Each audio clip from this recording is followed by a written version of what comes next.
네, 오늘은 어려움을 버티면 무조건 이긴다. 어려움을 버티면 무조건 이긴다라는 제목으로 하나님 말씀 증거하도록 하겠습니다.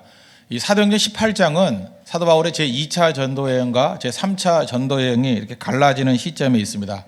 그러니까 3차 전도 여행, 이건 1차, 2차, 3차는 우리가 인위적으로 정한 겁니다. 성경에서 뭐 1차, 2차, 3차 이렇게 말한 적은 없고 세 번째 선교를 떠나는 시점이 18장 23절입니다.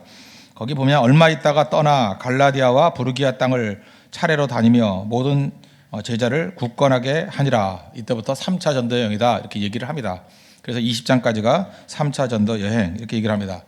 2차 전도 여행에 도시들이 있다고 그랬죠. 빌립보가 있고 대표 16장에 나오고요. 17장에는 그 데살로니가가 나오고 그 다음에 아덴 선교가 나오고 그 다음에 18장에 넘어오면 이제 고린도 전도가 나옵니다. 그래서 고린도가 핵심입니다. 핵심. 고린도 전도에 대한 내용들을 쭉 설명하고 있습니다.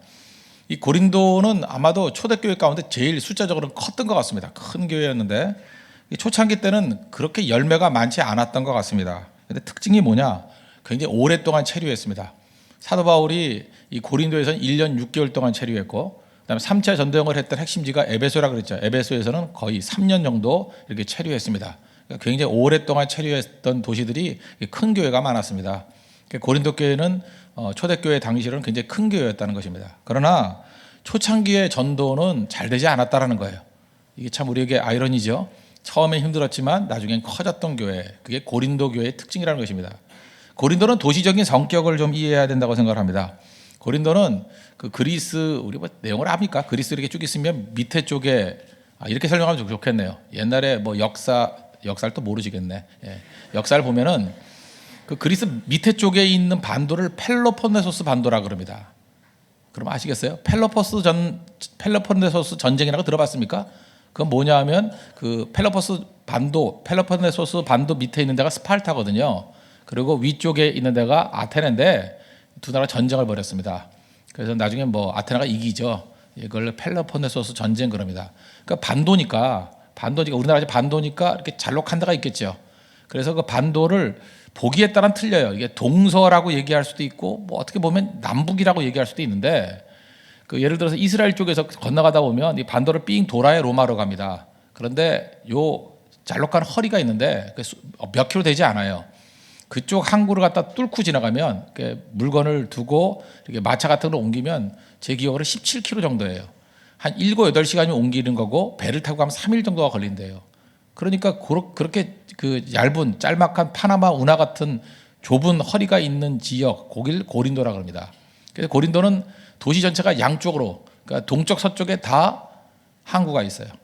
그래서 이스라엘 쪽에 있는 항구를 겐그레아 그래. 겐그레아는 유명하죠. 왜 유명하죠? 18장 18절에 보니까 사도 바울이 서운한 바가 있어가지고 머리를 밀었다. 머리를 깎았다. 서운대로 머리를 깎았다라고 하는 게 겐그리아. 그러니까 겐그리아가 나오면은 무조건 그 고린도예요. 고린도에 있는 동쪽 항구. 그래서 이발소나 미장원 하고 싶으면 겐그레아 미장원, 뭐 겐그레아 이발소 하면 좋겠는데 한 군데도 본 적이 없어요. 하여튼 이게 머리 민 데가 거기예요. 겐그레아. 그리고 로마 쪽에 있는 항구를 레기온이라고 해요. 레기온. 그러니까 성경에 나오지 않아요. 레기온이라는 항구는 나오지 않는데 그 양쪽 항구를 연결시키는 거예요. 육지로. 짧기 때문에. 그래서 융성할 수밖에 없겠죠. 뭐 무역이 굉장히 융성하고 동쪽도 항구, 서쪽도 항구. 특별히 그 레기온이 더 컸어요. 로마 쪽으로 가는 항구니까 훨씬 융성했고 또 그다음에 동쪽에 있는 모든 그 식민지에서 오는 것들이 사실은 그 겐그리아에 다 모였다가 이렇게 넘어간답니다. 그러니까 어마어마한 거죠. 거기서 또 그냥 원자재를 그대로 넘겨주는 게 아니라 가공해서 넘겨주는 거. 아시겠죠? 뭐 인천 뭐 이렇게 자유지역 그런 게 있었지 않습니까? 옛날에? 뭐 지금도 있나요? 뭐 그런 거 두면은 원자재 들어와가지고 조금 가공해가지고 보내주면 돈 무지하게 남겠죠. 여기도 지금 사업을 하시는 분들은 벌써 끄떡끄떡 하는데 무슨 얘기인지 알아듣잖아요. 살림하시는 분들은 뭔 소리인지 모르겠는데 그죠? 사업하시는 분들이 끄떡끄떡 하더라고요. 들어오고 나면 조금 가공하면 부가가치가 붙잖아요. 그런 도시입니다. 그러다 보니까 상업지니까 엄청나게 사람들 많이 모여들고 돈 모여들고 그러다 보니까 죄도 모여들겠죠. 그래서 그 당시에 이 그리스에서 제일 타락한 도시 그러면 그게 고린도였습니다. 그래서 고린도인 그러면 방탕한 사람 그런 뜻이 있었고요. 고린도화 되다 그러면 타락하다 뭐 이 정도만 설명할게요. 그리고 고린도에서 제일 많이 믿던 신이 아프로디테. 그걸 우리 보통 그 로마식으로 표현할 때는 비너스라고 그러죠. 비너스. 그러니까 그 음란한 여신입니다. 음란한 여신. 그래서 막 이런 것들이 횡행하던 그런 곳이었습니다. 그러다 보니까 사회 분위기가 안 좋잖아요. 분위기가 그런데 뭐 전도가 잘 되겠습니까? 잘 안 되겠죠. 그래서 도시 전체가 사역이 쉽지 않았습니다. 그래서 6절 보세요. 그들이 대적하여 비방하거늘 바울이 옷을 털면서 이르되 너희 피가 너희 머리로 돌아갈 것이요 나는 깨끗하니라. 이후에는 이방인에게로 가리라 하고. 아니 사역이 잘 되면 이방인에게로 가리라 이렇게 얘기했겠어요? 초창기 때 사역이 너무 안 됐다고요. 너무 안 돼서 참 힘들었던 사역이었다는 것입니다. 그런데 내용은 뭐냐? 결과적으로는 성도가 무지하게 많았다고요. 뭐 예를 들어 단서 하나가 있는데 고린도전서 1장 26절 같은 데 보니까 이 고린도 교회를 향한 얘기예요. 형제들아 너희를 부르심을 보라. 육체를 따라 지혜로운 자가 많지 아니하며 능한 자가 많지 아니하며 문벌 좋은 자가 많지 아니하도다. 이렇게 쭉 설명하는 거 보니까 굉장히 다양한 사람들이 모여 있다는 걸 느낄 수 있죠. 그렇잖아요. 뭐 예를 들어서 뭐 교인 100명 모였는데 뭐 너희들에게 뭐 이런 사람이 있다 이렇게 얘기할 수는 없잖아요. 그러니까 굉장히 다양한 부류가 모이는 큰 교회였습니다. 큰 교회가 됐다는 것입니다. 그런 걸 통해서 우리가 알 수 있는 건 뭐냐 하면 하나님께서 일하시는 방법이라는 거예요. 그게 첫 번째 메시지인데 초창기에 어려움이 있다 할지라도 어려움을 버티면 반드시 승리를 주신다는 것입니다. 이건 우리 교회도 그렇고 우리 개인도 그렇고 다 마찬가지입니다. 이 버팀이 중요해요. 버팀이 믿음이거든요. 버티다. 이게 그 히브리어 에무나라는 단어인데 원래 이 믿음이란 본질의 단어의 뜻이 뭐냐? 버티다예요. 버팀. 그래서 믿음을 가지면 반드시 승리한다. 이거가 똑같은 얘기지만 고린도 교회에서 우리가 보여주는 게 무엇입니까? 초창기 어려움을 버티면, 어려움을 믿음으로 반응하면 그게 버티면이에요. 버티면 반드시 이김을 주신다. 무조건 이김을 주신다는 거예요. 오늘도 여러분들 힘든 가운데 있는 분이 있습니까? 우리 성탄 아침에 이 새벽에 메시지를 붙들고 버티십시오. 그게 믿음이에요. 조금만 버티십시오. 애무나 반드시 하나님께서 우리에게 승리와 은혜를 주신다는 것입니다. 버틸 때 하나님께서 그냥 놔두는 게 아니라 우리에게 위로도 해주죠. 위로. 우리 9절 10절을 보십시오. 밤에 주께서 환상 가운데 바울에게 말씀하시되 두려워하지 말며 침묵하지 말고 말하라. 내가 너와 함께 있음에 어떤 사람도 너를 대적하여 해롭게 할 자가 없을 것이니 이는 이 성 중에 내 백성이 많음이라. 그러니까 하나님께서 보통 우리 같으면 이렇게 생각할 것 같죠. 수고했다. 열매가 많구나. 뭐 이렇게 말씀하지 아니하시고 두려워 말라. 잠잠하지 말라. 어려움이 있더라도 힘차게 말씀 증거하라는 거예요. 내가 너와 함께 할 것이고 반드시 열매는 마지막에 있게 될 것이다. 이렇게 말씀하더라는 것입니다. 제가 보니까 그래요. 이 사역의 열매라는 게 하루아침에 되는 게 아니고 제가 아는 그 선교사님이 한 분 계십니다. 이분이 그 사역이 이렇게 잘 안 됐어요. 능력은 탁월한데 뭐가 잘 안 되더라고요. 안 되는데 그 처음에 제가 사역 보니까 한 80명 이상 넘는 적이 없었어요. 근데 제가 어느 지역이라 얘기를 하는데 지금 2,500명 정도 보여요. 그 중국의 어떤 지역인데. 그러니까 그 하나님께서 그렇게 되는데 그러니까 뭐라 그러죠? 열매가 없는 것을 한 25년 끌게 만들고 100명이 안 됐어요. 그러다가 어느 순간인가 하나님께서 그냥 그 믿음 가운데 버팀을 딱 채워주고 난 다음에 한 3, 4년 내에 2,500명 정도의 열매를 확 거두더라고요. 그걸 통해서 느낀 게 뭐냐면 야 이분은 진짜 고린도 같은 곳이었구나. 그 환경이 어려웠거든요. 어려운 그런 지역이었어요.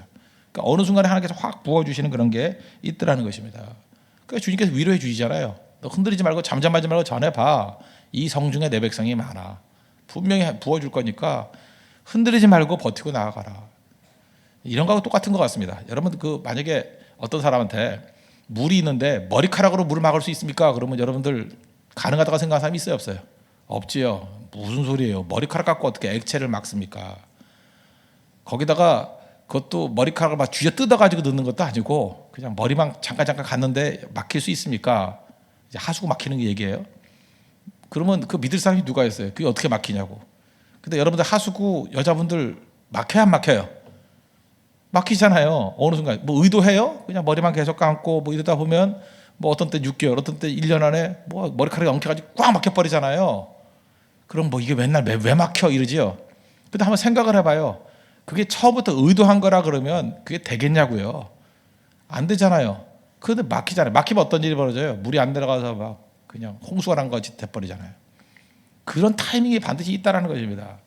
근데 이 머리카락보다 더 강한 거겠죠. 하나님께서 어떤 때는 그냥 작은 이런 뭐 막대기 같은 걸 막 주신다고요.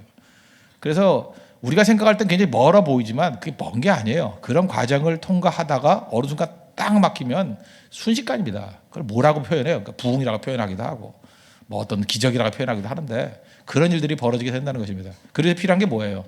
하나님의 시간을 내어드리는 거예요. 그걸 우리식으로 표현하면 뭐예요? 버틴다. 그죠? 하나님의 시간에 순종한다. 그래서 자기 시간표대로 나가는 사람들은 언제나 초조합니다. 초조한 건 믿음이 없는 거예요. 하나님께 맡기고 순종할 것이 필요하다는 것입니다. 하나님의 타이밍에 어느 순간인가 은혜 부어 주신다는 것입니다.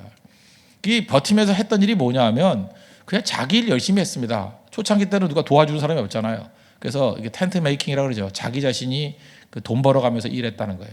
그때 만났던 사람, 하나님이 주셨던 그 축복 중에 하나가 동역자를 주셔가지고 일 개척할 수 있게 만들어 주시다는 거예요. 3절 보니까 생업이 같음으로 함께 살며 일을 하니 그 생업은 천막을 만드는 것이니라. 그러니까 브리스길라 아굴라 부부를 만나가지고 거기서 텐트 메이킹 하면서 일하면서 계속해서 전도를 했다는 것입니다. 이게 참 중요한 것 같아요.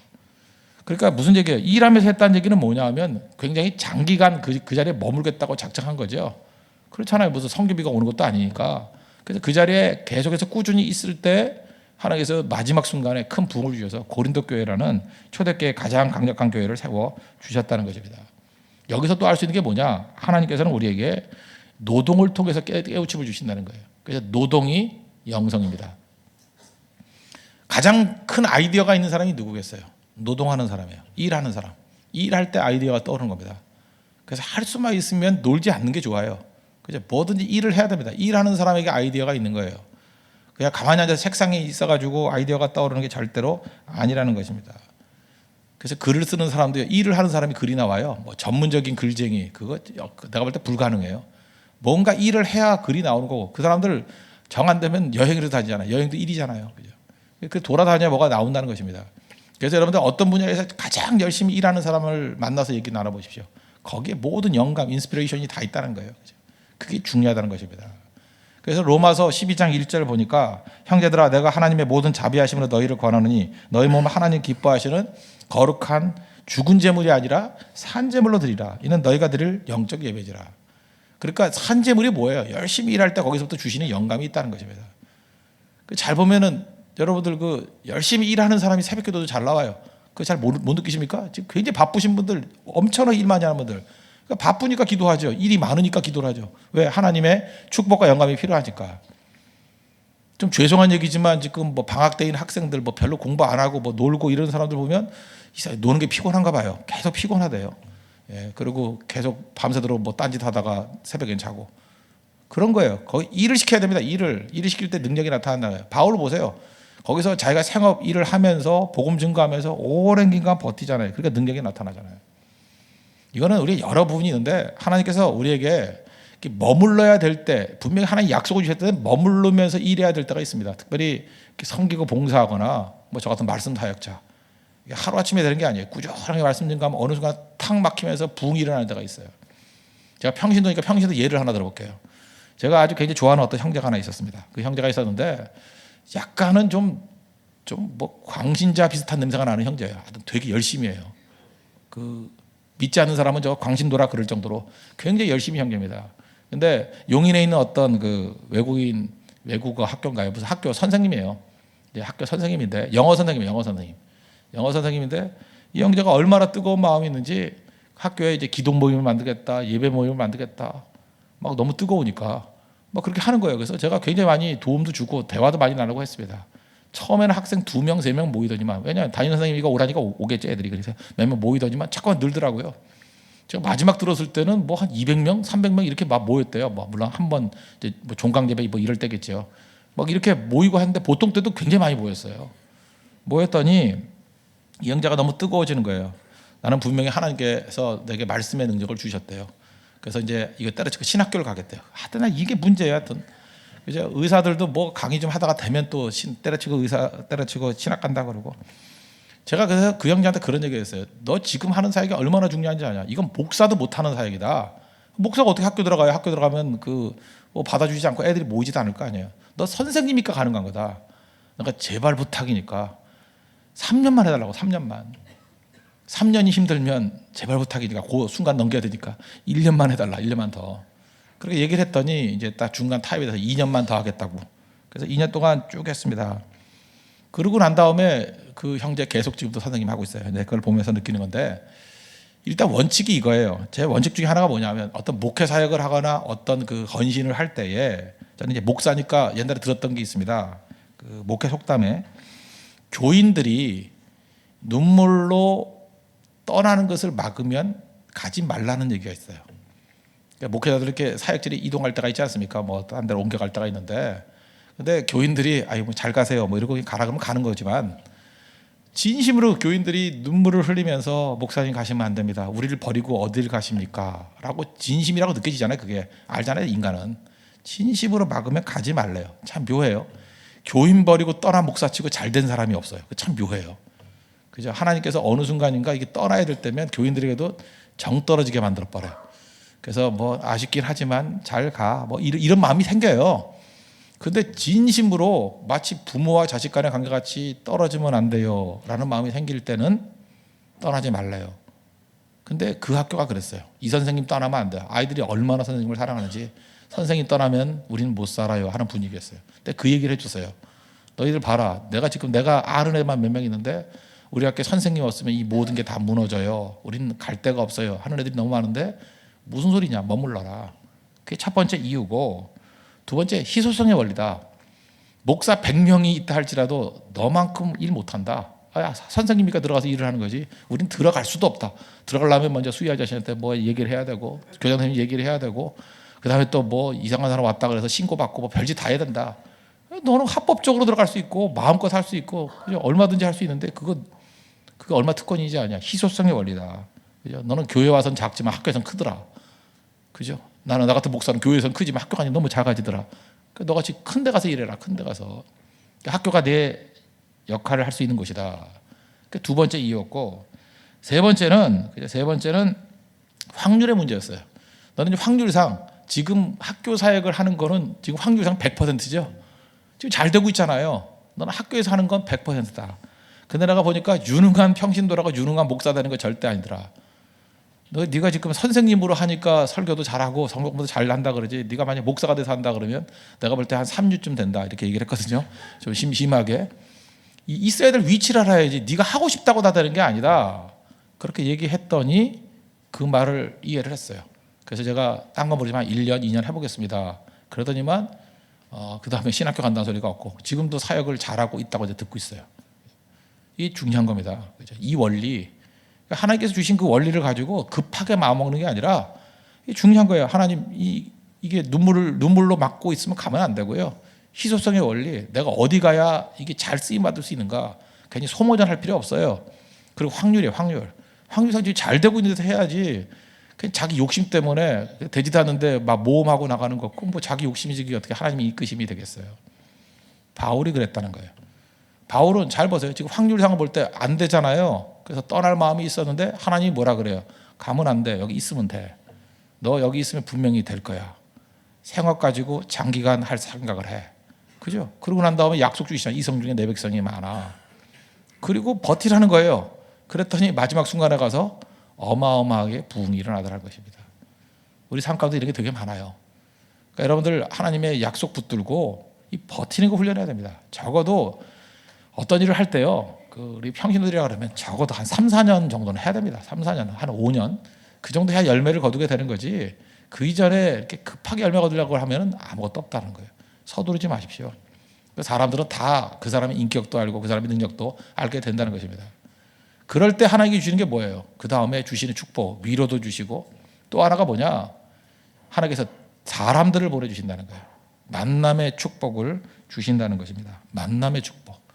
그래서 첫 번째 만남이 누구였어요? 브리스길라 아굴라 부부를 만나게 해주시고, 또 하나 만남을 통해서 이 팀으로 일하는 걸 통해서 더 풍성해져요.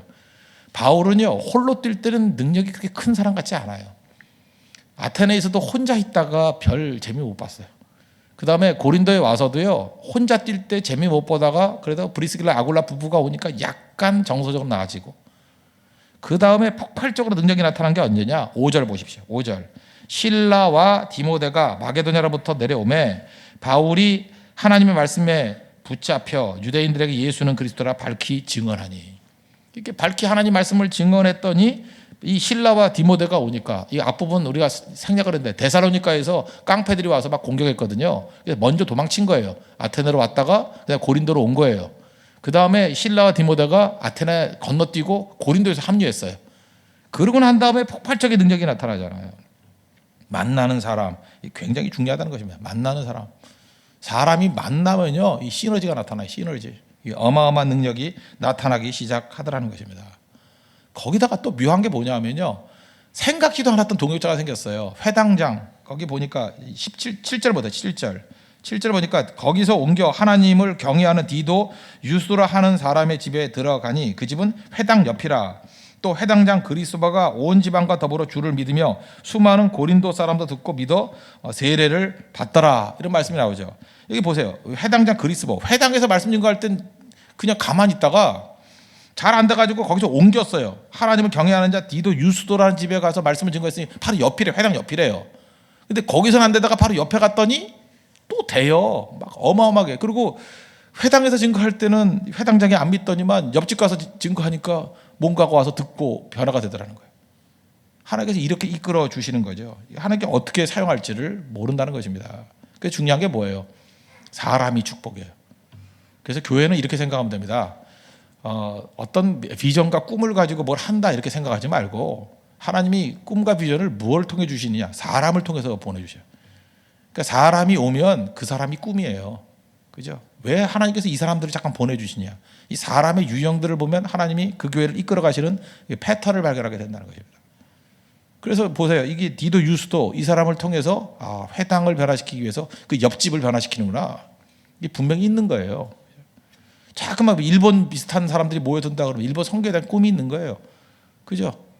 넘어져도 뭐 일본 집 앞에 넘어지고, 넘어져도 일본 라면집에 넘어지고, 뭐 넘어져도 뭐 스시 뭐 이런 집에서 넘어지고, 잠깐 이렇게 되면은 그 뭐가 있는 거죠, 그죠? 뭐 깨져도 뭐 원자탄 뭐 이런 것만 떠시고 뭐 이렇게 생각된다 그러면 뭔가 연결이 되는 거예요, 그죠? 하나님께 그렇게 이끌어 가신다는 것입니다. 그러므로 만남이 축복입니다. 우리 만남 여러 가지 얘기를 했다 그랬죠. 특별히 3가지 기도하라고. 좋은 스승 만나라, 좋은 친구 만나라, 좋은 배우자 만나라. 근데 이 전제가 뭐예요? 2가지가 더 있는데, 첫째는 좋으신 하나님을 먼저 만나는 거죠. 그 하나님과 또 하나가 뭐예요? 좋은 교회. 이번 성탄절에 어떤 분이 저한테 뭐 이렇게 액자를 하나 선물했어요. 제 방에 제가 걸어놨는데 거기 보니까 God is good all the time. 되게 재밌더라고요. 그죠? 볼 때마다 힘이 되는 것 같아요. 하나님은 좋으신 하나님이래. 좋은 하나님 만나야죠. 언제나요? All the time. 언제나. God is good all the time. 그 하나님을 만나면 그 다음부터 모든 풍성한 것들을 부어 주시게 된다는 것입니다. 하나님께서 우리에게 좋은 스승도 주시고 또 좋은 친구도 주시고 좋은 배우자도 주시고, 그래서 만남을 통해서 비전과 풍성함을 주신다는 거예요. 그래서 우리가 고린도 교회, 우리도 개척교회니까 한번 고린도 교회를 한번 보십시오. 1년 6개월 동안 별로 아무 역사도 없었어요. 정말 미약해 보였어요. 근데 하나님이 분명한 약속을 주시고 꾸준하게 섬기니까 어느 순간이니까 어마어마한 부흥이 됐잖아요. 사업도 마찬가지예요. 시작부터 팍 뛰는 경우도 있지만 그렇지 않는 경우도 있어요. 제가 어저께 가슴 아픈 얘기를 하나 해드릴게요. 제가 요즘에 여러 사람들에게 탁구를 많이 치거든요. 운동을 많이 하는데 오래간만에 어저께 아니 그저께군요. 정말 초반에 너무 잘 됐어요. 너무 잘 돼가지고 하나님의 은혜구나. 역시 기도생활 열심히 하니까 이렇게 놀라운 승리를 줬고. 그러다가 뒤로 가서 다 박살나더라고. 교만해져가지고 이건 완전 3연승을 거두겠다 이러다가 결국 패배를 했거든요. 그때 그러고 난 다음에 저에게 위로를 주신 말씀이 이 고린도 교회의 스토리예요. 근데 또 반대 일이 벌어지더라고요. 초창기엔 힘들었다가 그 다음에 승리하는 거. 그러니까 결국은 우리 인생에서 중요한 게 뭐예요? 처음에 힘들어도 그걸 딛고 최종 승리하는 게 훨씬 좋은 거죠. 제가 하나님께서 왜 맨날 이런 패턴을 반복을 시켰나 했더니 이 사도행전 18장을 설교하라고. 제 인생에서 전 짧은 인생이지만 그걸 내가 경험을 여러 차례 했다니까요. 마지막이 좋은 게 좋은 거예요. 여러분 인생 가운데 초창기 어려움이 있다 할지라도 주를 믿고 의지함으로 승리하십시오. 그리고 최종적으로 승리할 수 있는 믿음의 종 되기를 바랍니다. 그리고 우리 홍대서 교회와 여러분 삶의 모든 것들이 고린도 교회와 마찬가지로 초창기는 힘들었지만 버티고 난 다음에 최종적인 승리를 맛볼 수 있는 그런 축복된 종들 되기를 바랍니다. 네, 기도하겠습니다. 이 시간 다 같이 고린도 교회의 승리와 축복을 우리에게 달라고 기도하겠습니다. 그리고 국내 선교, 해외 선교 떠나는 선교 대원들 오늘 우리 기도하는 시간 갖도록 하겠습니다. 기도하겠습니다.